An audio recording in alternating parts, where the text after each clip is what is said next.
ഏതോ ജന്മകൽപ്പനയിലെ എല്ലാ പ്രിയപ്പെട്ട പ്രേക്ഷകർക്കും മെട്രോ സ്റ്റാറിലേക്ക് സ്വാഗതം. അങ്ങനെ ഷ്യാമിന് ഒരു മുട്ടൻ പണി തന്നെയാണ് കിട്ടിയിരിക്കുന്നത്. ഇനി എന്തൊക്കെയായിരിക്കും ഇന്നത്തെ എപ്പിസോഡിൽ സംഭവിക്കുക എന്ന് നമുക്ക് നോക്കാം.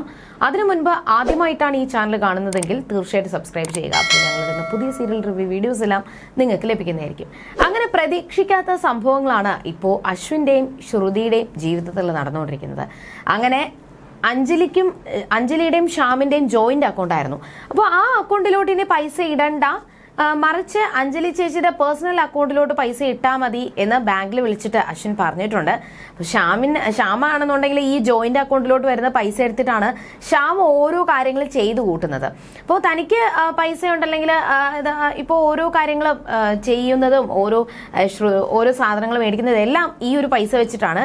എന്നാൽ അശ്വിന് അറിയാം, എന്റെ പൈസ വെച്ചിട്ട്, ഞാൻ അക്കൗണ്ടിലോട്ട് ഇടുന്ന പൈസ എടുത്ത് വെച്ചിട്ട് എൻ്റെ ചേച്ചിയുടെ ജീവിതം തകർക്കാനായിട്ട് ശ്രമിക്കണ്ട എന്ന് പറഞ്ഞിട്ട് വലിയൊരു പണിയാണ് ഇപ്പോൾ കിട്ടിയിരിക്കുന്നത് അശ്വിൻ ഷ്യാമിന് കൊടുത്തത്. അതോടുകൂടി തന്നെ എല്ലാ പ്രതീക്ഷകളും നമ്മുടെ ഷ്യാമിന്റെ എല്ലാ പ്രതീക്ഷകളും അസ്തമിച്ചിരിക്കുകയാണ്. അങ്ങനെ വലിയൊരു സംഭവങ്ങൾ അല്ലെങ്കിൽ വലിയൊരു തർക്കങ്ങളാണ് ഇതിന്റെ മുന്നോടിയായിട്ട് നടക്കാൻ പോകുന്നത്. എന്തായാലും ഷ്യാമിന് അറിയാം, ഞാൻ എന്തൊക്കെ ശ്രമിച്ചാലും, ഇനി എന്തൊക്കെ ചെയ്താൽ പോലും ഞാൻ എൻ്റെ ലക്ഷ്യത്തിൽ എത്തിയിരിക്കും, ശ്രുതിയെ ഞാൻ സ്വന്തമാക്കിയിരിക്കും എന്ന് ഇവിടെ ഷ്യാം വെല്ലുവിളിക്കുവാണ്. പക്ഷെ രാവിലെ തന്നെ ശ്രുതി തൻ്റെ ജോലിയുടെ ഭാഗമായിട്ട്, അശ്വിൻ എതിർത്തെങ്കിൽ പോലും രാവിലെ തന്നെ ജോലിയുടെ ഭാഗമായിട്ട് ശ്രുതി നേരെ ഓഫീസിലോട്ട് പോയിട്ടുണ്ട്. അപ്പോൾ മനോരമ രാവിലെ വന്ന പാടെ തന്നെ തൻ്റെ ഫാൻസി ഡ്രസ് കോമ്പറ്റീഷൻ്റെ കാര്യങ്ങളാണ് അഞ്ജലിയും മുത്തശ്ശിയുമായിട്ട് സംസാരിക്കുന്നത്. അപ്പോൾ ഇനി എന്ത് ചെയ്യാൻ പറ്റും, അല്ലെങ്കിൽ എന്ത് ഫാൻസി ഡ്രസ്സ് ചെയ്ത് എന്ത് ഒരു വേഷം കിട്ടി എനിക്ക് ജയിക്കാൻ പറ്റും എന്നുള്ള ഒരു സംസാരത്തിൻ്റെ ഇടയിലാണ് മുത്തശ്ശി അഞ്ജലിയോട് ചോദിക്കുന്നത്, ശ്രുതി എവിടെ പോയി? രാവിലെ തന്നെ അവളെ കാണാനില്ലല്ലോ, അവൾ എവിടെ പോയതാണ് എന്ന് ചോദിച്ചു. അങ്ങനെ അഞ്ജലി വിളിച്ച് ചോദിച്ചപ്പോൾ ഞാനൊരു ബിസിനസ് മീറ്റിംഗിലാണെന്നും ഞാൻ എത്രയും പെട്ടെന്ന് വിളിക്കാമെന്ന് പറഞ്ഞു. അങ്ങനെ ശ്രുതി ഏറ്റ ആ ഒരു ജോലി കൃത്യമായിട്ട് ചെയ്തു. ആ ഓഫീസിലുള്ള എല്ലാവർക്കും കൃത്യമായിട്ട് അവർ പറഞ്ഞ ഓർഡർ പ്രകാരം ഭക്ഷണം കൊണ്ടു കൊടുത്തു. അവർ സ്വാദിഷ്ടമായിട്ട് ആ ഭക്ഷണം കഴിക്കുവാണ്. അപ്പോൾ ആ ക്യാൻറ്റീനിലുള്ള ഭക്ഷണം വേണ്ട, ഇനി മുതൽ ഞാൻ ഇവിടത്തെ ശ്രുതി മാഡത്തിന്റെ ഭക്ഷണം കഴിച്ചോളാം എന്ന് പറഞ്ഞിട്ടാണ് ഇങ്ങനെ അവരെല്ലാവരും ഓഫീസിലുള്ള എല്ലാവരും ഇങ്ങനെ ഒരു ഓർഡർ കൊടുത്തത്.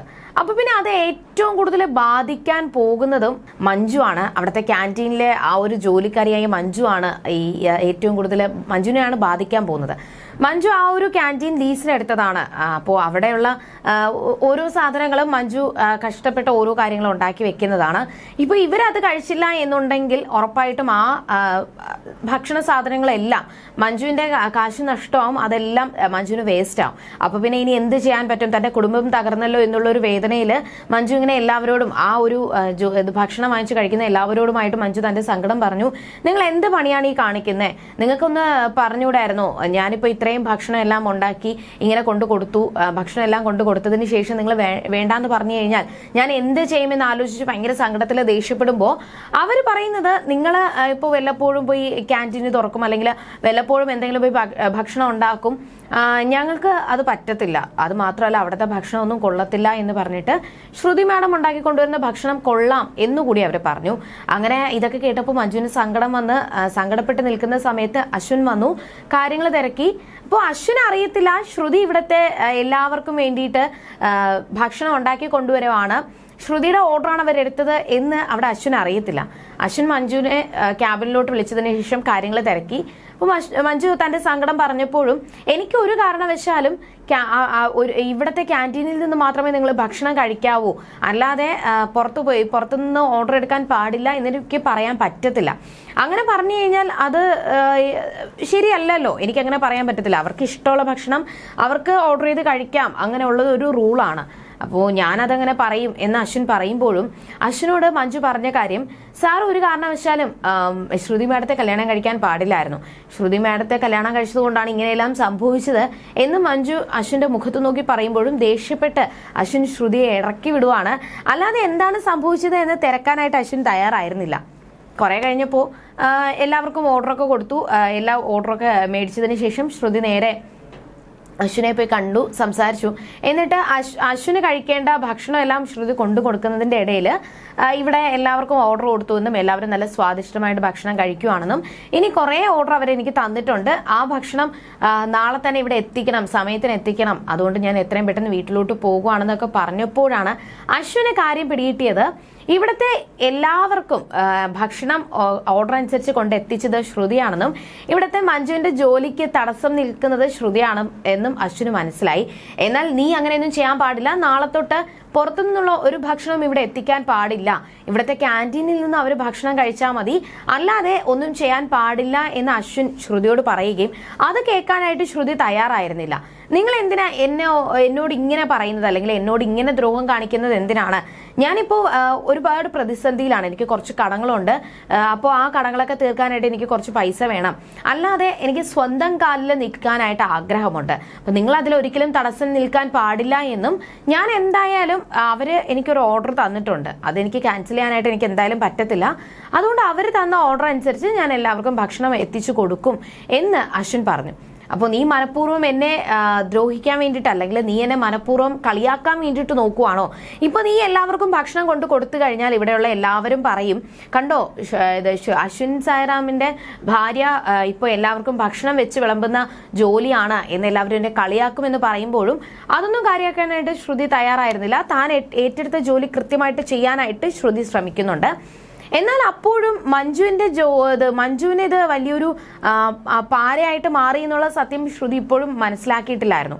ശ്രുതി പുറത്തോട്ട് ഇറങ്ങി പോകുന്ന സമയത്ത് മഞ്ജുവും ഈ ഒരു സെക്യൂരിറ്റിയും കൂടി സംസാരിച്ചുകൊണ്ട് നിൽക്കുന്നത് കേട്ടു.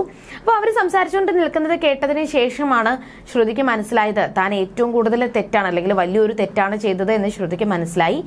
എന്നാൽ ഈ സമയത്ത് തിരികെ വീട്ടിലെത്തിയതിനു ശേഷം അഞ്ജലിയോടും മുത്തശ്ശിയോടും മനോരമയോടും പ്രീതിയോടുമായിട്ട് താൻ ചെയ്യുന്ന ബിസിനസ്സിനെ പറ്റിയും തന്റെ ആദ്യത്തെ ബിസിനസ് തന്നെ വളരെ സക്സസ് ആയെന്നും ഒരുപാട് എനിക്ക് ലാഭം കിട്ടി, അതുകൊണ്ട് ഇനിയും എനിക്ക് ഇതേപോലെ കാറ്ററിംഗ് വീണ്ടും തുടർന്നു കഴിഞ്ഞാൽ എനിക്ക് നല്ല ലാഭം കിട്ടും എന്നൊക്കെ പറഞ്ഞ് തന്റെ സന്തോഷം എല്ലാവരോടുമായിട്ട് പങ്കുവച്ചു. അപ്പൊ അഞ്ജലിക്കാണെങ്കിലും മുത്തശ്ശിക്കാണെങ്കിലും പ്രീതിക്കാണെങ്കിലും ഒരുപാട് സന്തോഷം തോന്നി.